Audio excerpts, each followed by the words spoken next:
Jake Morrison wiped the sweat from his forehead as he stepped off the transport ship.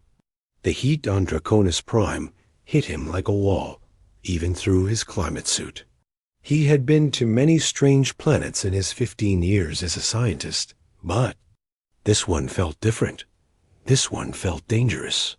"Welcome to hell, Doc," said the pilot, a gruff man named Pete, who had been flying supplies to the research station for 3 years. "Keep your head down and don't do anything stupid. The dragons here don't mess around." Jake nodded and grabbed his bags. He had read all the reports about Draconis Prime. The planet was home to huge lizard creatures that humans called dragons.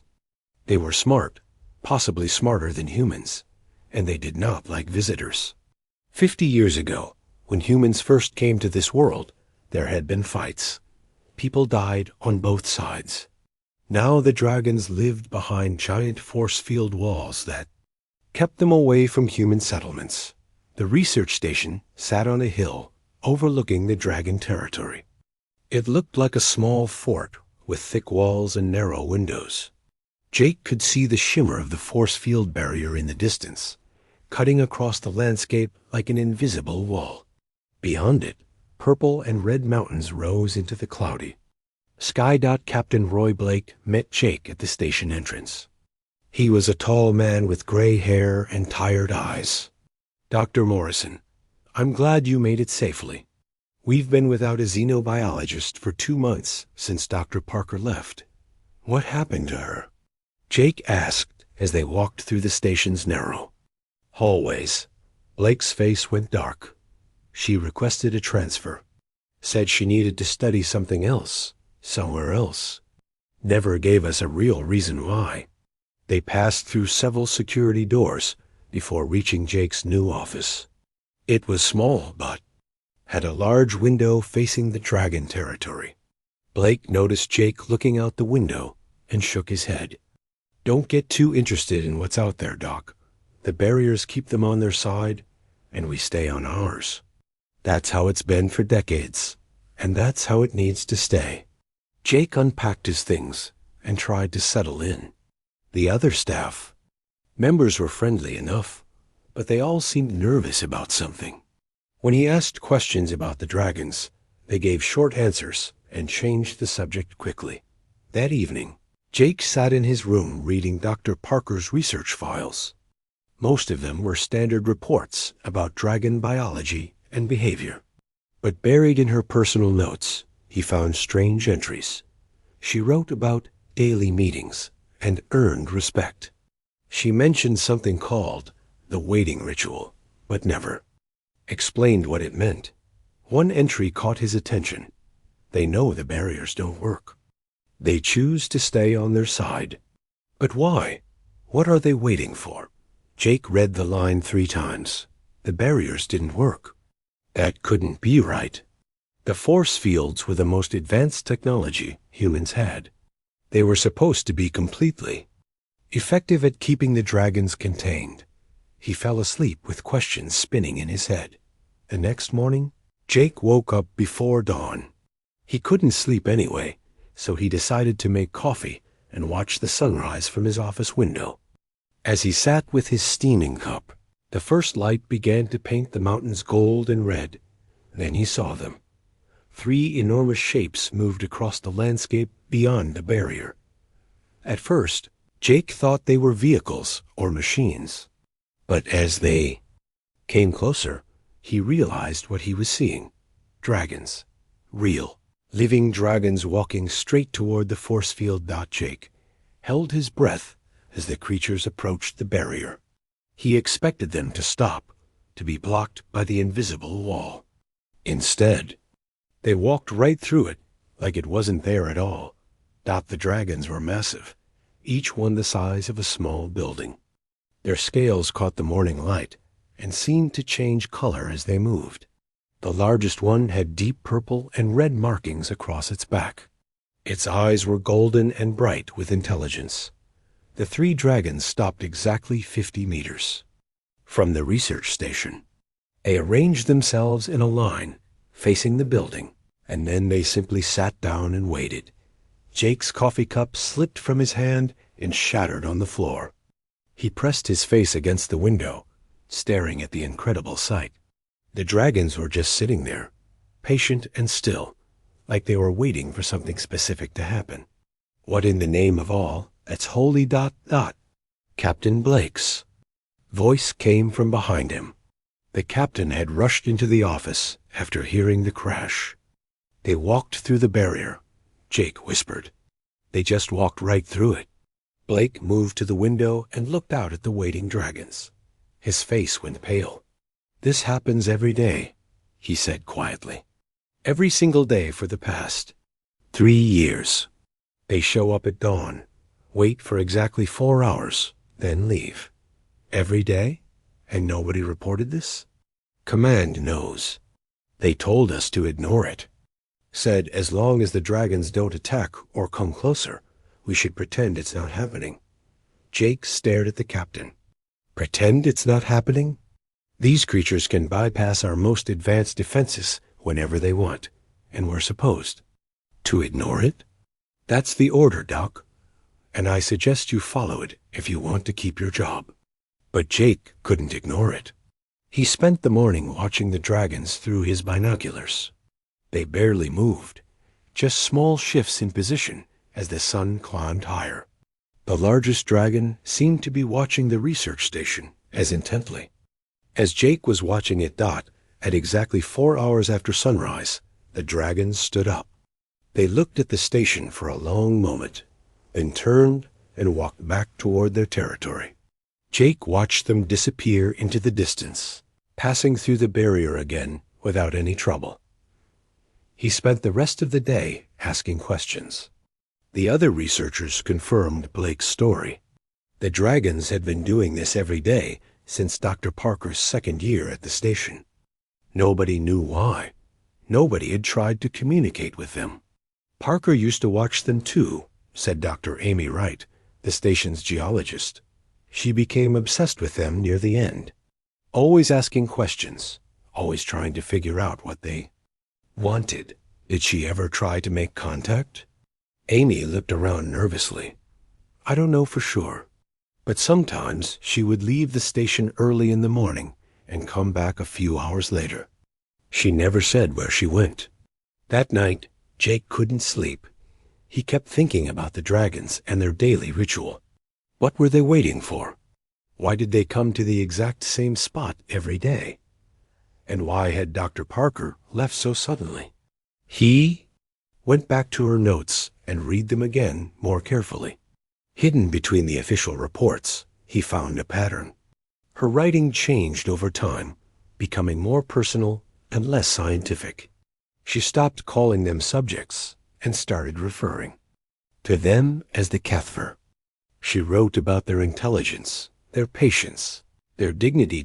In her final entry, she wrote, I understand now why they wait. They're not prisoners, they're teachers. But I'm not brave enough to be their student. Jake closed the file and stared out his window at the empty landscape. Tomorrow, the dragons would return. They would take their positions and wait for 4 hours, just as they had done for 3 years. The question was, what would he do about it? He thought about his career, his reputation, his safety. Then he thought about the golden eyes of the largest dragon and the way it had looked directly at him through the window. There had been something in that gaze, something that felt almost like recognition. Jake Morrison had spent his life studying alien life forms, but he had never been face to face with intelligence that might be greater than his own. Tomorrow, he decided he would find out what the dragons were really waiting for. The morning couldn't come fast enough. Jake woke up before his alarm went off. His heart was beating fast with nervous energy. Today was the day he would break every rule in the book. Today he would walk out to meet the dragons. He dressed quickly and made his way to the equipment room. He grabbed a small translation device, the kind used for first contact situations. He also took a basic medical scanner and his father's old military compass. The compass had been through 3 wars and 2 alien encounters. It felt like a good luck charm.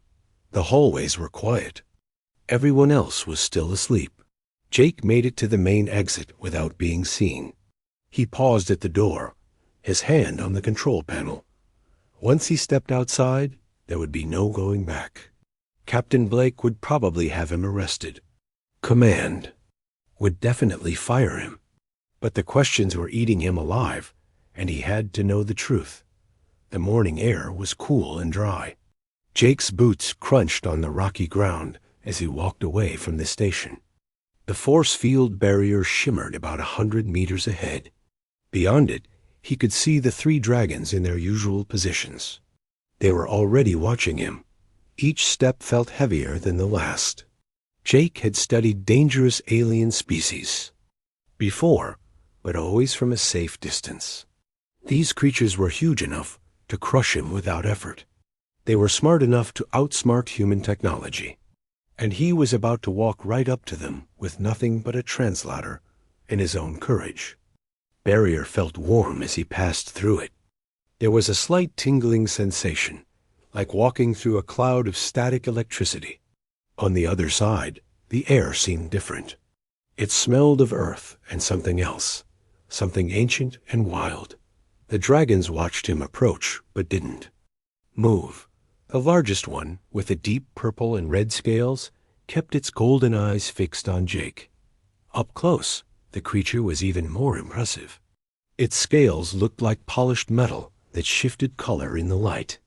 Its claws were the size of kitchen knives, and its teeth were clearly visible, even with its mouth closed. Jake stopped about 10 meters away. His mouth was dry, and his hands were shaking slightly. He held up the translation device and pressed the activation button. "Hello," he said, his voice cracking slightly. "I am Jake Morrison. I am the new scientist at the research station." For a moment, nothing happened. The dragons continued to stare at him in silence. Jake wondered if he had made a terrible mistake. Maybe they didn't understand. Maybe they didn't care. Maybe they were deciding whether to eat him or just step on him. Then the largest dragon moved. It lowered its massive head closer to Jake's level.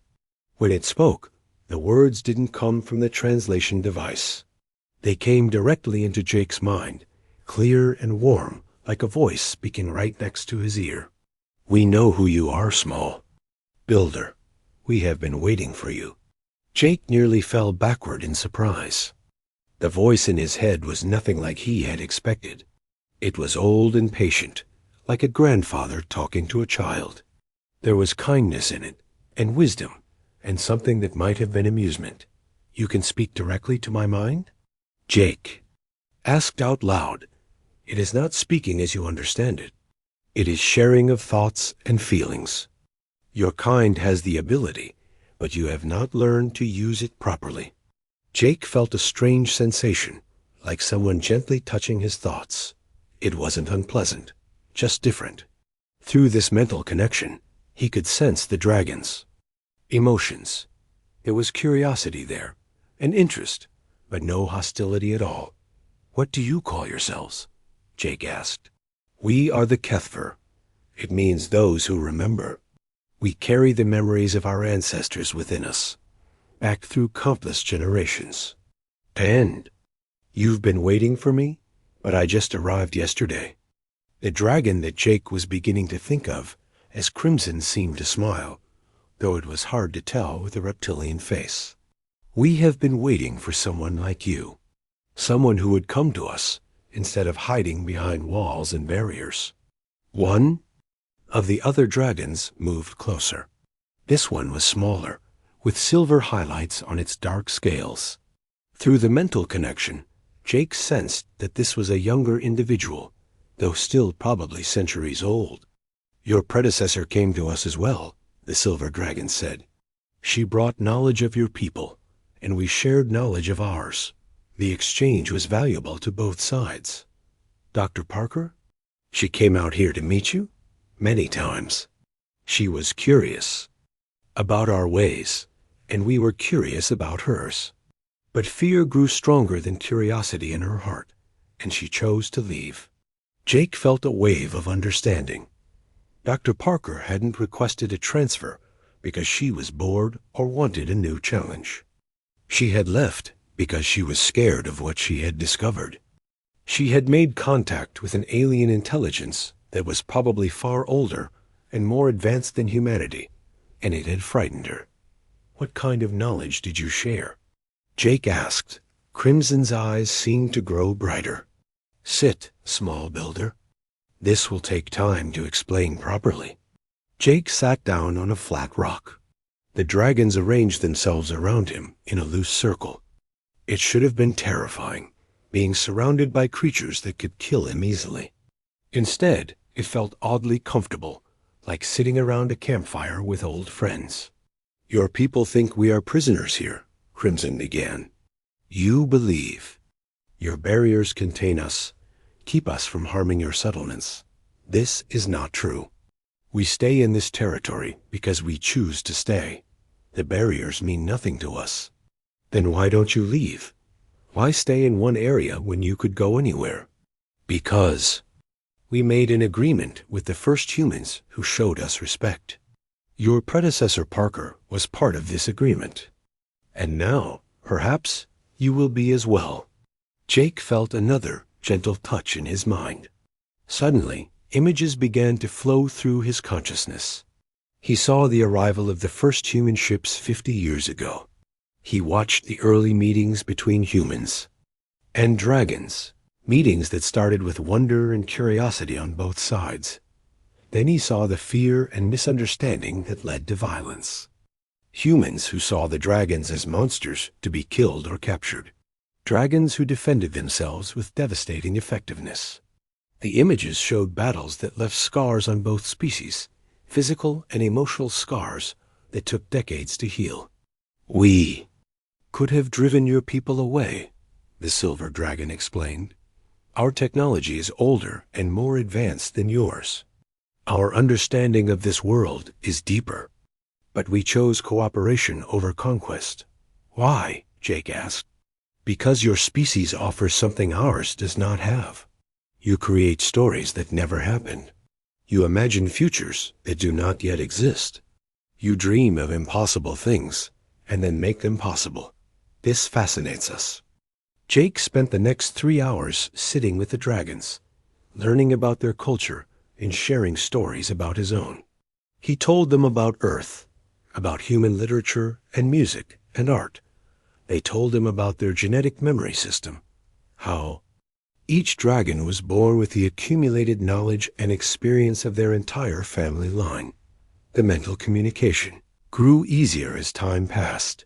Jake began to understand that it wasn't telepathy exactly, but something deeper. It was a sharing of pure meaning that went beyond words. Emotions, concepts, and memories could be passed directly from one mind to another. When the 4 hours were up, the dragons began to stand.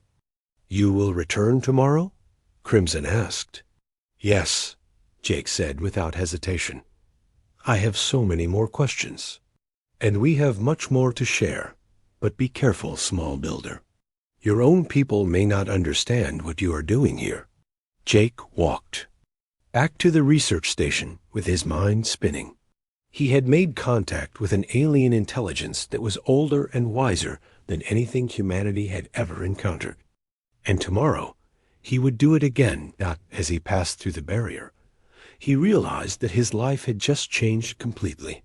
There was no going back to the simple world of yesterday, when dragons were just dangerous animals to be avoided. Now, he knew they were teachers, philosophers, and perhaps even friends. The question was, what would he do with this knowledge? Jake's alarm went off at 5 in the morning, but he was already awake. He had been lying in bed for an hour, thinking about his conversation with the dragons. His mind kept returning to their words about being teachers and the knowledge they wanted to share. He made coffee in his small kitchenette and grabbed a book from his shelf. It was an old collection of Earth fairy tales that his mother had given him before he left for space. He had read it dozens of times, but something told him the dragons might find it interesting. The walk to the barrier felt different this time. Jake wasn't nervous anymore. He was excited. As he approached the usual meeting spot, he could see the 3 dragons already waiting for him. Crimson lifted his great head, and Jake felt the warm mental greeting flow into his mind. "Good morning, small builder. You have returned as promised. I brought something to share with you," Jake said, holding up the book. "Stories from my home world." The silver dragon, who had introduced herself as Vyra the day before, moved closer with obvious interest. "Stories? Like the ones you told us yesterday about the knights and castles? Similar, but older. These are tales that human parents tell their children. Some are meant to teach lessons, others are just for fun."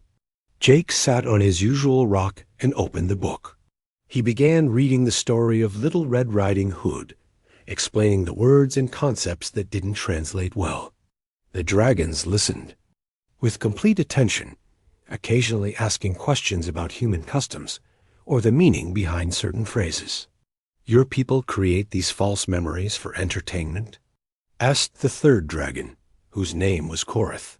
His scales had a bronze tint that gleamed in the morning sun. "We call them imagination. Humans enjoy thinking about things that never really happened. It helps us understand our own world better." "Fascinating," Crimson said. "Our memories are all real. Every Kethvar is born knowing the true experiences of their ancestors. We have never had need for false memories. But that's exactly why these stories might be valuable to you," Jake explained. "They show you how humans think about problems and solutions. They reveal our fears and hopes." Over the following days, Jake established a routine. Each morning, he would bring a thermos of coffee and something to share with the dragons. Sometimes it was books or music files on his datapad. Other times, it was simple objects from Earth that the dragons had never seen before. In return, the dragons shared their own knowledge. They showed Jake memory fragments of their ancient civilization, cities that existed millions of years before humans ever looked at the stars.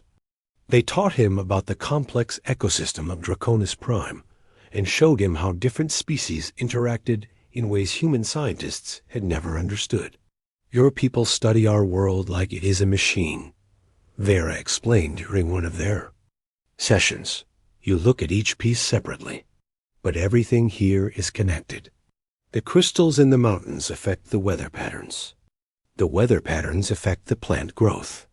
The plants affect the movement of animals. Change one thing, and everything else changes too." Jake began taking detailed notes during these conversations. The information the dragons shared was revolutionary. They knew about mineral deposits that could power human settlements for centuries. They understood weather patterns that could help farmers grow better crops. They had observed animal behaviors that could lead to new medical discoveries. "Why are you sharing all this with me?" Jake asked one morning as they sat watching the sunrise together. "Because your kind has something we need as well," Crimson replied. "You see possibilities where we see only facts. You imagine solutions where we see only problems. Together, we can accomplish more than either species can alone." The daily meetings began to change Jake in ways he hadn't expected. The mental connection with the dragons was affecting his own thinking. He found himself noticing patterns and connections he had missed before. His research reports became more detailed and insightful, but the changes weren't just intellectual. Jake felt calmer and more focused than he had in years. The dragons had a peaceful presence that seemed to quiet the constant worry and stress that had driven him throughout his career. Captain Blake noticed the improvement in Jake's work, but he also noticed other things. Jake was leaving the station every morning and returning hours later.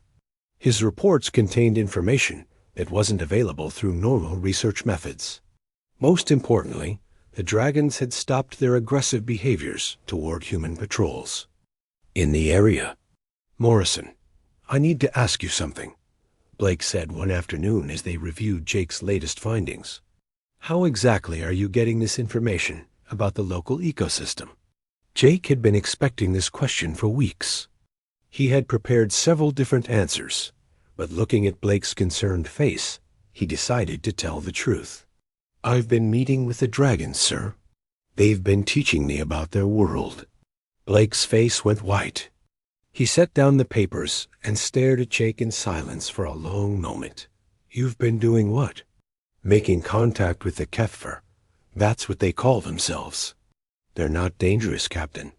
They're actually trying to help us. Help us?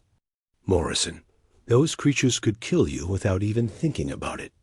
They're not pets or friends. They're alien predators. With respect, sir, you're wrong. They're one of the oldest and most advanced civilizations in this part of the galaxy. They have technology and knowledge that could benefit both our species enormously. Blake stood up and began pacing around his office. This is insane. You're violating every first contact protocol we have. If Command finds out about this, they'll court-martial both of us. Captain, please listen to me. The dragons aren't contained by our barriers. They never were. They're staying in their territory by choice, as part of an agreement they made with earlier human settlers. They're trying to coexist peacefully with us. An agreement? What kind of agreement? Jake explained everything he had learned over the past month. He told Blake about the dragons' real history, their voluntary containment, and their desire to share knowledge with humans. He showed him the detailed information about mineral deposits and weather patterns that could transform human settlements. On the planet, Blake listened to the whole story without interruption. When Jake finished, the captain sat down heavily in his chair and rubbed his temples. Assuming any of this is true, why didn't they make official contact years ago? Why meet secretly with individual researchers? Because they tried official contact 50 years ago, and it led to war. They learned that humans respond better to personal relationships than to formal negotiations. They've been waiting for people like Dr. Parker and me to bridge the gap between our species. What happened to Parker? Why did she really leave? Jake hesitated. I think she got scared. The dragons are ancient and powerful, and their way of thinking is very different from ours. She made contact and learned amazing things, but eventually the responsibility became too much for her. Blake was quiet for several minutes, staring out the window toward the dragon territory. Finally, he spoke. If this is real, if they're really trying to help us, then this could change everything. But if you're wrong, if they're manipulating you somehow, then you're putting everyone on this planet at risk. I understand the risk, sir. But I also understand the opportunity. These beings have been sharing their knowledge freely with me for weeks. They've never asked for anything in return except the chance to learn about human culture and thinking. All right, Morrison. I won't report this to Command yet, but I want daily reports on every conversation you have with these creatures. And if I see any sign that they're becoming hostile or trying to manipulate you, I'm shutting this down immediately. Jake nodded, feeling both relief and increased pressure. He had bought himself time to continue the exchanges, but he also knew that one wrong move could end everything. That evening, he sat in his room planning the next day's meeting with the dragons. He had been bringing them human stories and music, but maybe it was time to share something deeper. Maybe it was time to show them human science and technology. To make the exchange truly equal, the dragons had trusted him with their most precious possession, their memories and knowledge. Now it was time for him to return that trust by sharing the best of human civilization with them. Tomorrow, he decided he would bring them something that would show them what humans could accomplish when they worked together toward a common goal. Jake was drinking his morning coffee when the alarm bells started ringing throughout the research station. He dropped his cup and ran to the main communications room, where Captain Blake was speaking rapidly into his headset. The captain's face was grim. What's happening? Jake asked. Galactic Council inspection fleet "Incoming fast," Blake replied without looking away from his screens. "Admiral Susan Carter herself is leading it. She'll be here in 6 hours." Jake felt his stomach drop. Admiral Carter was famous throughout the human colonies for her hardline approach to alien contact. She believed that all non-human species were potential threats that needed to be controlled or eliminated. If she discovered Jake's meetings with the dragons, it would mean the end of everything. "Why is she coming here?" Jake asked, though he already feared he knew the answer. Someone reported unusual activity in this sector. Probably Command got suspicious about your research reports. They contain information that's too detailed, too accurate for standard observation methods. Blake turned to face Jake directly. "Morrison, if Carter finds out what you've been doing, she won't just shut down your project. She'll probably order the dragons to be eliminated as a security threat." Jake's mind raced. He had to warn the dragons, but how could he reach them without being seen? The station would be crawling with security personnel, preparing for the Admiral's arrival. "I need to go out to the meeting spot," Jake said. "The dragons need to know what's coming." "Absolutely not. Carter's advanced scouts are already scanning the area. If they see you making contact with the dragons, it will confirm their worst suspicions." "But—" Jake was already moving toward the equipment room. "Captain, you don't understand. The dragons have been monitoring our communications. They probably already know about Carter's arrival. If we don't warn them about her intentions, they might take defensive action." "What kind of defensive action?" Jake stopped and looked back at Blake. "The kind that proves Carter is right about them being dangerous." 20 minutes later, Jake was walking across the rocky ground toward the barrier. He had convinced Blake to let him go by promising to make it look like a routine geological survey.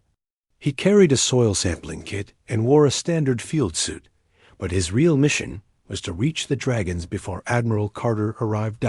As he approached the usual meeting spot, he could see that something was different. Instead of the usual 3 dragons, there were dozens of them scattered across the landscape. Some were flying overhead in slow circles. Others were positioned on the hills surrounding the human settlement. All of them were watching the sky. Crimson was waiting at the normal meeting place, but his usual calm demeanor was gone. The great dragon's scales had darkened to deep purple and black, colors that Jake had learned indicated stress or anger.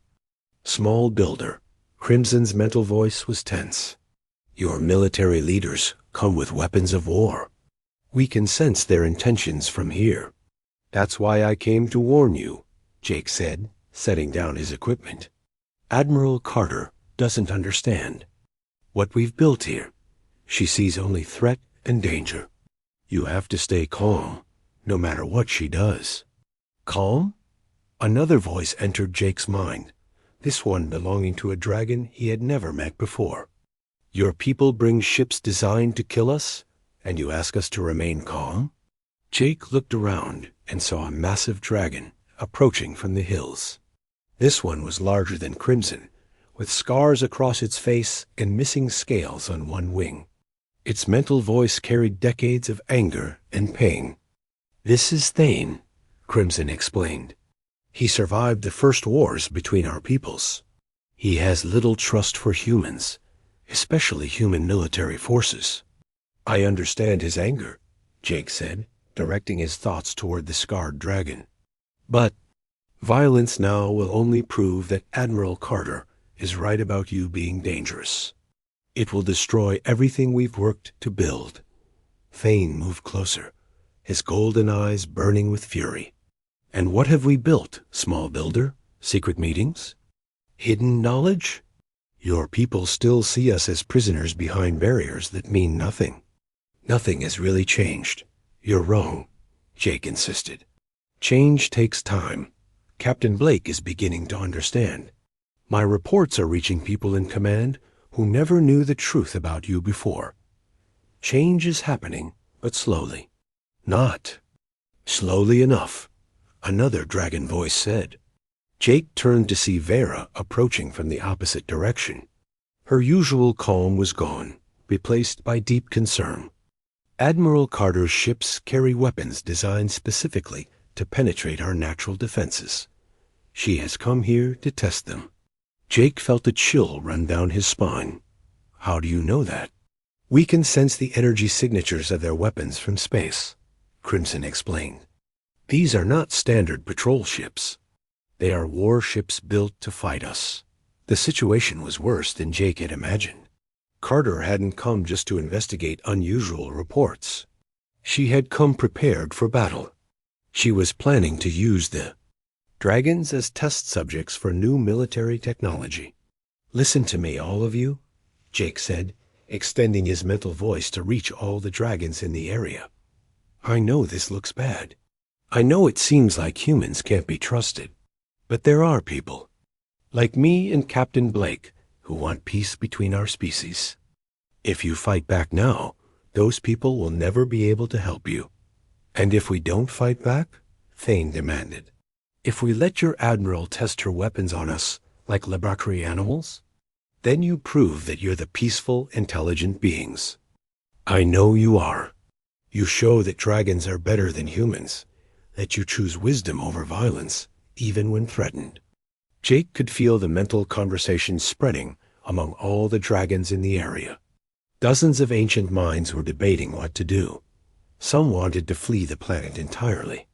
Others wanted to attack the human ships before they could land. A few, led by Crimson, wanted to trust Jake's advice and remain peaceful. There is another option, Vera said quietly. We could demonstrate our true capabilities without causing harm. Show your admiral that her weapons are useless, but do it in a way that protects rather than threatens. What do you mean? Jake asked. Before Vera could answer, the sound of approaching ships filled the air. Jake looked up to see a fleet of military vessels descending from the sky. They were sleek and angular, clearly built for combat rather than exploration. The largest ship landed just outside the research station, while the others took defensive positions around the human settlement. It's too late for planning, Crimson said. Your admiral is here. Now we must choose fight, flee, or trust. Jake watched as armored figures emerged from the ships. Admiral Carter was easy to identify, even at a distance. She was tall and moved. With military precision, surrounded by soldiers carrying weapons Jake didn't recognize. She was already pointing toward the dragon territory and giving orders. Please, Jake said to all the dragons, trust me one more time. Let me try to make her understand before you do anything irreversible. And if you fail, Thane asked, if she orders her soldiers to attack us? Jake looked at the scarred dragon, and then at all the others, waiting for his answer. Then you do what you must to protect yourselves. But give peace one last chance first. Crimson lowered his great head until he was eye level with Jake. We will wait, small builder. But not for long. Your admiral's intentions are clear to us, even if they are hidden from you. Jake nodded and began walking back toward the research station.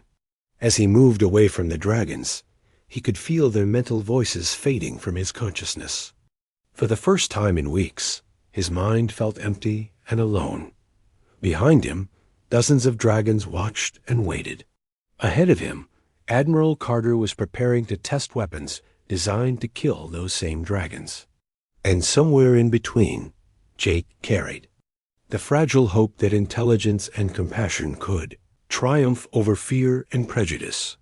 The next few hours would determine whether two species would learn to coexist, or whether they would destroy each other in the name of protection and defense.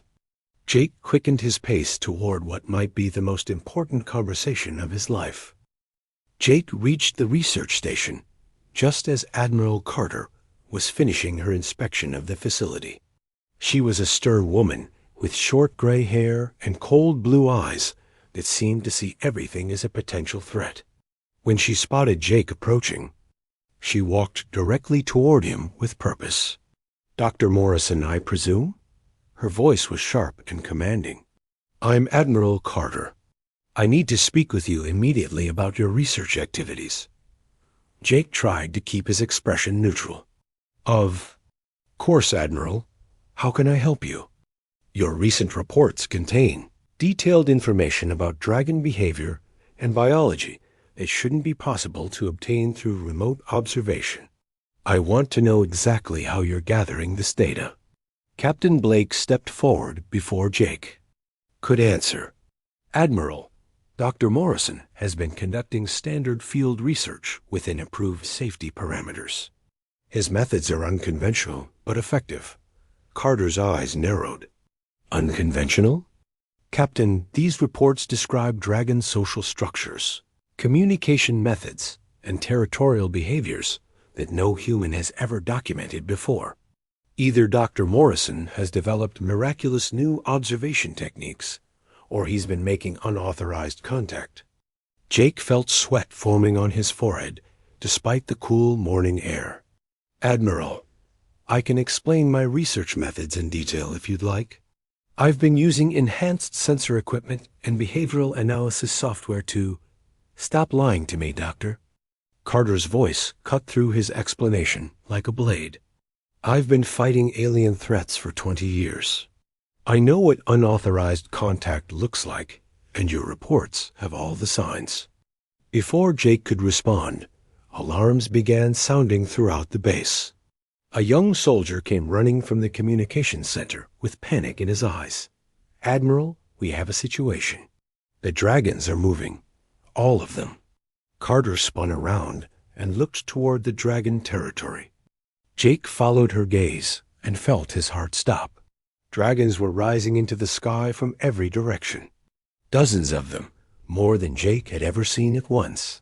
They weren't fleeing or attacking. They were positioning themselves. Within minutes, every human settlement and military installation on the planet was surrounded by dragons. They hung in the air like living storm clouds, their massive forms blocking out the sun. The message was clear without words. Your weapons mean nothing to us. My God, Captain Blake whispered. How many of them are there? Carter was already shouting orders to her soldiers. Battle stations, prepare all weapons. This is exactly what I was afraid of. Admiral, wait. Jake stepped between Carter and her soldiers. They're not attacking. Look at their positions. They're not threatening anyone. Not threatening? Carter's face was red with anger. There are dragons surrounding every human base on this planet. How is that not threatening? Jake looked up at the dragons overhead. He could sense Crimson's presence among them, calm and patient, despite the chaos below. Through their mental connection, he understood what the dragons were trying to show Carter. They're demonstrating their capabilities, Jake explained. They want you to understand that they could have eliminated all human presence on this planet at any time, but they chose not to. Chose not to? These are wild animals, Doctor. They don't make strategic choices. Admiral, you're wrong. They're not animals. They're an ancient civilization with technology far more advanced than ours. They've been trying to coexist peacefully with us for 50 years. Carter stared at Jake with disbelief. You have been making contact with them. I knew it. She turned to her soldiers. Arrest Dr. Morrison for violation of first contact protocols and treason. 2 soldiers moved toward Jake, but Captain Blake stepped between them. Admiral, with respect, Dr. Morrison is under my command.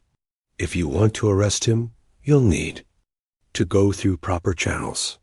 Captain, you're protecting a traitor who has endangered every human on this planet. No, Blake said firmly. I'm protecting a scientist who may have found the key to lasting peace with an alien species. The argument was interrupted by a new sound, a deep rumbling that seemed to come from the earth itself. Everyone looked up to see the largest dragon Jake had ever encountered descending from the sky. It was Thane, the scarred veteran of the first human-dragon wars. His massive form cast a shadow over the entire research station as he landed just beyond the barrier. Carter's hand moved to her. Weapon. Stay back. Don't let it get any closer. But Thane wasn't approaching aggressively. He settled onto the ground and waited, his ancient eyes fixed on Admiral Carter.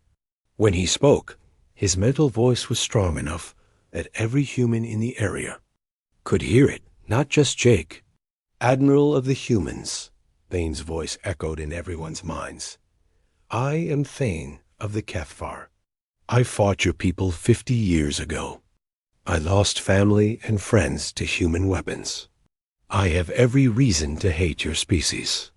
Carter stumbled backward, her face pale with shock. It's talking directly into my head. Yet here I am, Thane continued, speaking to you instead. Of destroying you. Do you know why? The Admiral couldn't respond. She stood frozen, overwhelmed by the direct mental contact with an alien intelligence she had spent her career preparing to fight.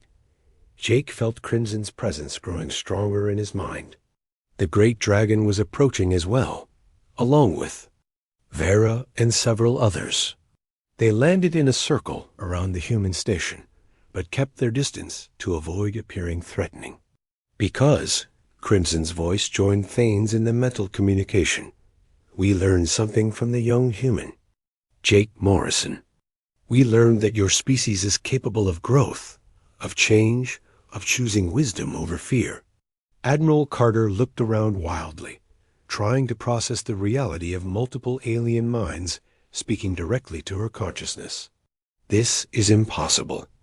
Our intel says you're non-sentient predators. Your intelligence is wrong, Vera's gentle mental voice added. We are the Kethvar, those who remember. We have existed on this world for millions of years. We remember when your species first reached for the stars. We remember your first tentative steps into space. Jake stepped forward, sensing an opportunity to bridge the gap between the two sides. Admiral, they're not your enemies. They're trying to teach us, to share their knowledge with us. Everything in my reports came from voluntary exchanges with them. Exchanges? Carter's voice was weak with confusion. I brought them human stories and culture. They shared their understanding of this world with me. Both sides benefited. Both sides learned. Thane's massive head turned toward Jake. The small builder speaks truth. Through him, we learned about human imagination, your ability to dream of things that do not yet exist. Through us, he learned about the deep connections that bind all life on this world. Carter looked from Jake to the surrounding dragons, her military training warring with the evidence of her own senses. But the barriers, our containment protocols, mean nothing to us, Crimson explained patiently. We stay in our territory because we chose to make an agreement with your people. We honor that agreement because honor matters to us, even when your people forget that it matters. Then why surround our bases? Why this show of force? Vera's mental voice carried a note of sadness. Because you came here with weapons designed to kill us. We felt their intent from space. We had to show you that violence would solve nothing. Jake felt the moment balanced on a knife's edge. Admiral Carter's entire worldview was being challenged. She could accept what the dragons were telling her and help create a new future, or she could retreat into fear and suspicion. Admiral, Jake said quietly, they're offering us partnership, real cooperation between our species. Think about what we could accomplish together. Carter was quiet for a long moment, looking up at the dragons surrounding them. Finally, she spoke. If what you're saying is true, if they really are trying to coexist with us, then why didn't they make formal contact? Through proper channels? Because, Thane answered, proper channels led to war 50 years ago. Personal connections, individual relationships, these create understanding between peoples. Your soldier Jake Morrison understood this. Now, perhaps, you can understand it. 2. Admiral Carter lowered her weapon and looked directly at Crimson. What do you want from us? The same thing you want, Crimson replied. To live in peace, to learn and grow, to explore the universe together instead of fighting over it.